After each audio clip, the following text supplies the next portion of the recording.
शहरात एका बाजूला गणपती बाप्पाला निरोप देण्यासाठी आणि विसर्जन मिरवणूक पाहण्यासाठी हजारो कोल्हापूरकर रस्त्यावर उतरले होते, तर दुसऱ्या बाजूला याच विसर्जन मिरवणुकीत खाद्यपदार्थांची गाडी लावण्याच्या वादातून एकाने दुसऱ्यावर चाकूने हल्ला करत खून केल्याची घटना काल रात्री कोल्हापुरात घडली।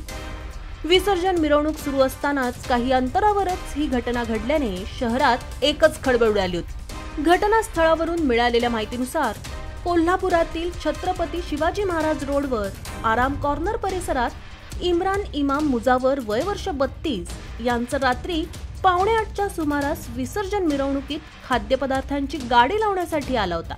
मात्र याच वेळी संशयित हल्लेखोर युसुफ असलम सजीद यांच्यात गाडी लावण्यावरून वाद झाला।